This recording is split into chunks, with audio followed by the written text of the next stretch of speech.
If you found Rachel's story of quiet power and redemption inspiring, don't forget to hit that like button and subscribe to our channel for more real-life stories of strength, justice, and second chances.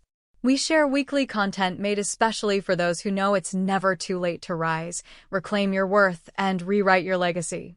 Join our growing community of viewers who believe that resilience, wisdom, and experience matter. Tap the notification bell so you never miss a powerful moment. Your next favorite story is just one click away. Subscribe now and be part of something meaningful. I never meant to keep my success a secret. Standing in front of my aunt's adobe-style home in Scottsdale on a brisk Christmas Eve in 2019, I watched the desert chill turn my breath visible and wondered how different things might have been if my family had believed in me, just once. My name is Rachel Monroe, and I'm the founder and CEO of Sunspire Consulting Group, one of the fastest-growing firms in renewable infrastructure across the American Southwest. But to my relatives, I'm still the impulsive one who walked away from a comfortable strategist role at WestRock Holdings 7 years ago to chase some dream. The patio lights twinkled behind me as I remembered the awkwardness of last year's dinner. "Are you still doing contract work?" my cousin Lisa asked, swirling her Pinot Noir, her MBA from Stanford always somehow part of the conversation. "A friend of mine at Marathon is looking for office help," my mother chimed in, trying to be supportive. She didn't realize Marathon had just wired my firm $3.8 million for a strategic overhaul of their Arizona solar expansion. Uncle Martin, my mom's older brother, spent nearly 30 years at Monroe Petroleum, a company his father founded. He made it to senior VP. My father, the younger sibling, hopped from role to role and never quite found his footing. That imbalance colored every family gathering. "Loyalty is the real measure of success," Uncle Martin often proclaimed, always nodding at Lisa's picture-perfect resume. Bachelor's in finance. Job in energy. Checked every box. I had gone a different route. Dual degrees in environmental policy and economics. For years at WestRock, where I skipped office politics and focused on outcomes. My first independent client was a struggling wind farm in Sierra Vista. Within 6 months, their output had doubled. When I gave my notice, my mother cried, "You're throwing away your future." What she didn't know was, I was stepping into it. I built Sunspire in silence. Quiet moves. Smart hires. No noise, just results. Tonight, they were about to discover who was really behind the project they'd all spent the year bragging about at industry mixers. To them, I was still Rachel, the idealistic niece renting a shared office downtown. What they didn't know was that the shared space was a cover. My real headquarters occupied the top floors of a corporate tower in downtown Phoenix with panoramic views of Camelback Mountain. But no one in my family ever visited, so the illusion held. I inhaled deeply and rang the bell. My aunt greeted me, beaming until concern crept into her eyes. "Rachel, sweetheart, we weren't sure you'd come." She hugged me lightly, then added in a whisper, "Martin's here. With guests.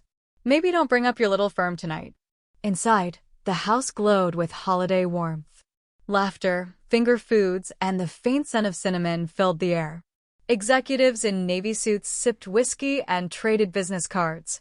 Lisa stood near the hearth, flashing her diamond ring. Her fiancé, Brent, now a junior VP at Monroe Petroleum, soaked in every word of praise. "Rachel," Uncle Martin called from across the room, already a few drinks in. "Come meet Greg Teller from Suncor Systems. They're hiring entry-level data processors." I almost laughed. Suncor was one of my firm's largest clients.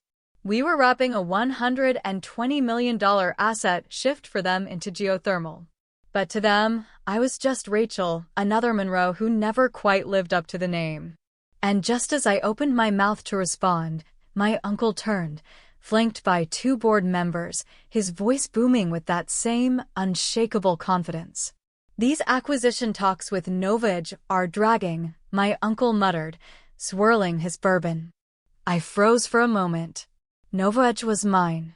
a holding entity I had created explicitly to lure Monroe Petroleum into a risky position. If we could just secure a sit-down with Highridge Advisory, we might finally move this forward, he added. Too bad their CEO doesn't take appointments, one of the board members sighed. I took a slow sip of cider, careful to conceal the curve of a knowing smile. They hadn't figured it out yet. Not yet, Uncle Martin grumbled. But they'll have to come to the table. We're Monroe Petroleum. I couldn't hold back anymore. Maybe that name doesn't hold the weight it once did, I said calmly. Silence swept the room like a gust of wind. His glass paused midair. My mother looked startled. My father's lips tightened. Rachel, he said, his tone sharp with warning. But I wasn't finished. From what I've seen, Monroe's numbers are falling. The deal with NovaEdge isn't strategic. It's a lifeline. The words were deliberate, measured. Years of being overlooked came pouring out in a single truth bomb.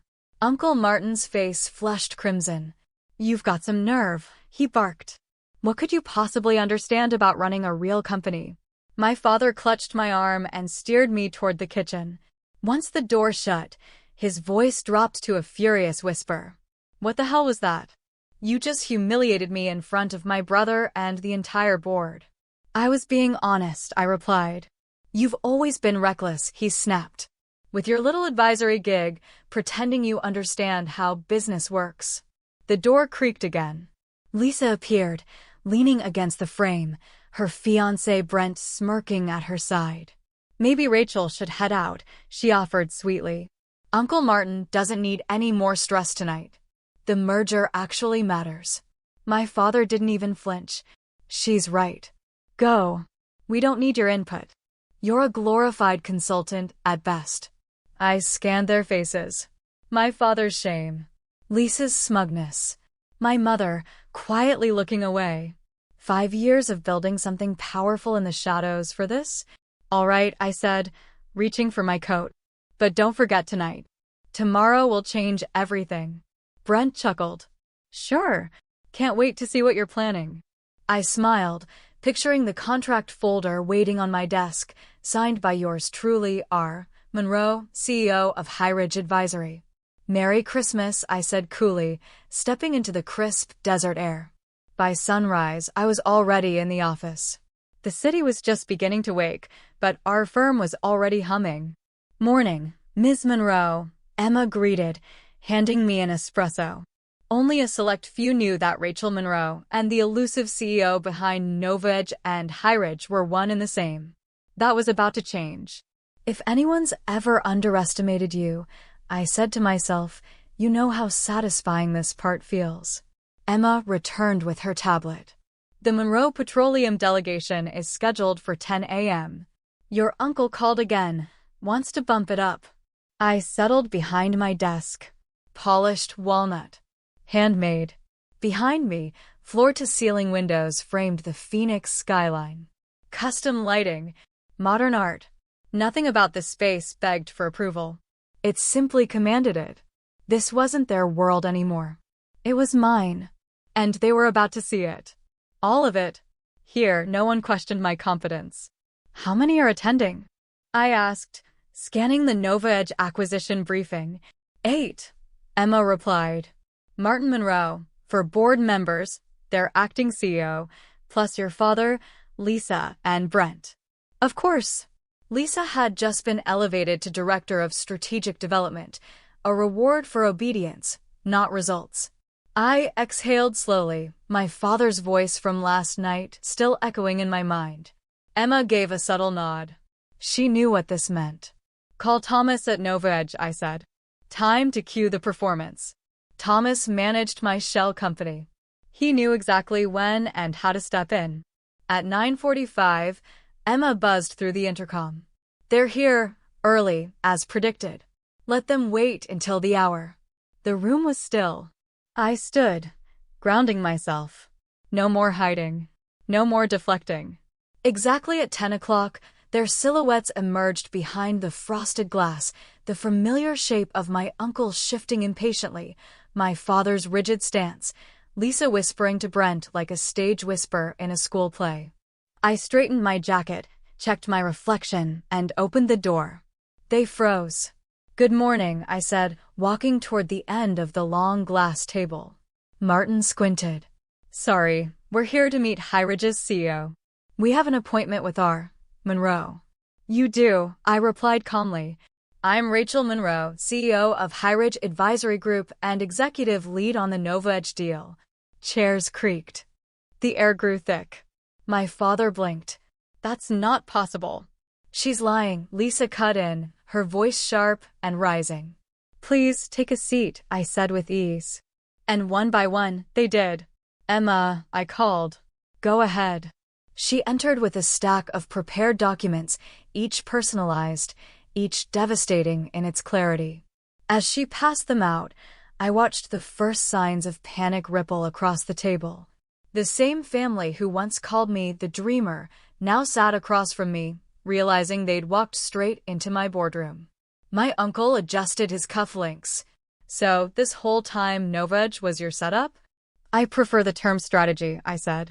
"You weren't misled. Just unaware." Brent shifted uncomfortably in his chair. Lisa looked like she wanted to vanish into her blouse. The irony wasn't lost on me. The same people who once questioned my drive were now desperate to secure terms with a company they didn't even know I controlled. This wasn't my aunt's kitchen table where I was the family footnote. This was a domain I'd built from the ground up. Floor-to-ceiling windows framed the skyline of downtown Phoenix. Sculptural lighting bathed the space in calm authority. And at its heart, my desk, crafted from native mesquite wood, solid and enduring. Here, they didn't see a niece, or a daughter, or a cousin. They saw a decision-maker. And the moment they opened those folders, they knew. This meeting wasn't about a merger. It was about power. And it was already mine. Lisa blinked, then slowly lowered herself into her chair. I turned to Emma. "Please begin the distribution." She stepped forward, placing a set of bound presentations at each seat. As the pages were opened, the air shifted. Confidence gave way to disbelief. Inside were detailed breakdowns, projected cash flow depletion, underperformance in renewable transitions, and dependency ratios that painted a grim picture of Monroe Petroleum's future. A company clinging to legacy assets and denial. "As you'll notice," I said, calmly advancing the presentation, "your capital reserves are eroding faster than anticipated. The move into solar, poorly timed, poorly led. You've lost 39% of your regional market influence since Q1 of 2020. I clicked the remote again. Trend lines surged downward across a sleek digital display. Silent gasps followed. My uncle flushed dark red. "These numbers, this information, how did you get it?" "Nothing here was obtained illegally," I replied coolly. "Highridge Advisory has monitored Monroe Petroleum for over 4 years. And more importantly," I paused, then dropped the final reveal. "We also own key portions of your outstanding debt. Acquired through third-party entities you never linked back to me." Brent coughed. No, that can't be right. NovaEdge operates globally." "It does," I said, cutting him off gently. "Because I built it to." To ensure today would be inevitable. Whispers broke out. Fear rising. Every late payment, every licensing delay, every shortfall, you were walking into a game I designed. Then came the voice I hadn't heard all morning. "Why?" my father asked quietly. "Why do this to us?" I turned to him, eyes steady. "Because for years, I wasn't given a seat at this table. Last night, you told me to leave. Today, I'm telling you the terms." I tapped the control again. The screen shifted to solutions. Implementation timelines. Conditions for survival. "This merger will proceed, but not under your terms. The existing board will step down. Effective immediately." "This is a joke," Martin growled, slamming his palm against the glass table. "No. It's a choice," I replied. "Walk away and watch Monroe Petroleum fail or move forward with reform." The room turned chaotic. Raised voices. Empty threats. Lisa buried her face in her hands. Brent sat frozen. My father said nothing, Eventually, the yelling stopped. The weight of inevitability settled in. "What do you want?" Martin asked. "A reset," I said. "Transparent leadership. No more favor-based appointments. Lisa and Brent are to be removed." "You'd strip my daughter of her career?" Martin asked, voice cracking. "I'm giving her the same shot I had. The one based on results." Lisa looked at her father. "You can't just let this happen." But he could, and he did. One by one, they signed. My father lingered in his chair, papers before him. "Rachel," he started. I didn't let him finish. "Emma will see you out." He nodded once. I was wrong. "Yes," I said softly. "You were." By sunset, only Emma and I remained. The city glowed outside the window, Phoenix reflecting the fire I had carried for years. She handed me a glass of champagne. "Congratulations. Though something tells me this is just the start." She wasn't wrong. This wasn't revenge. It was reclamation. I raised my glass toward the desert skyline. "To new beginnings," I whispered. The headlines would come. But I was already 10 steps ahead. Seated behind my desk, I skimmed through another headline: Rachel Monroe, the strategist who reshaped her family's empire. The coverage hadn't slowed in weeks. My phone buzzed. A new message from Lisa. "The 10th this week." I archived it without opening. "Update from the transition group," Emma said as she entered. "They're waiting for your final sign-off on the Monroe Petroleum reorg." The past 4 weeks had torn through the Monroe family like a storm. Martin resigned, tried to pursue legal action. Our council dismantled every claim with documented failures. My father submitted early retirement paperwork. The idea of answering to me, his daughter, was unbearable. Lisa and Brent waged a messy PR campaign, accusing me of betrayal. But the media quickly revealed the impact of their poor leadership decisions. Then Emma returned, her voice gentler than before. "Your mother's downstairs. She's asking to see you." I froze. My mother hadn't said a word to me since the acquisition. "Send her up." Moments later, she stepped inside, pausing at the threshold. Her eyes swept over the sleek lines and cityscape views. "This is quite the space," she murmured, her voice uncertain. "What do you want, Mom?" She slowly sat across from me, her shoulders hunched, hands wringing in her lap. "Your father's health is declining. Stress, shame, it's been too much." Lisa's engagement ended. Brent left after losing his position. "We're unraveling." I kept my tone even. "That's unfortunate. But restructuring isn't about comfort. Monroe Petroleum is already trending upward."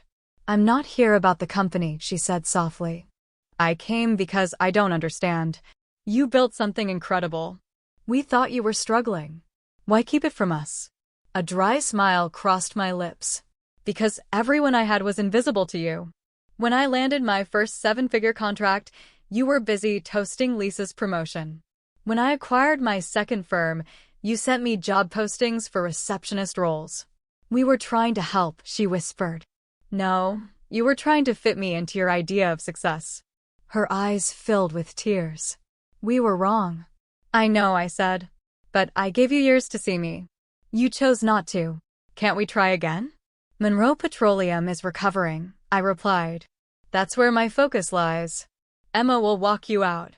As I lowered my pen to sign the last approval, a voice echoed in my memory, my grandmother's words from years ago. "Success isn't proving them wrong, Rachel. It's proving you were right to believe in yourself." And I had. I signed the final directive. 6 months later, Monroe Petroleum had doubled its valuation. My inbox overflowed with family messages, some angry, others suddenly warm. I ignored them all until one stood out: Sophie Monroe, Uncle Martin's youngest. The only one who never rolled her eyes at me. "I don't want anything. Just wanted to say, you inspired me. Watching you rise gave me the courage to try. I'm building something of my own." For the first time in a while, I smiled at a family name. "Emma," I said, "schedule lunch with Sophie Monroe. And pull her startup's filings." Emma raised an eyebrow. Family outreach? No, I said with purpose. Potential investment. That's the legacy I wanted to leave. One built on merit, not names.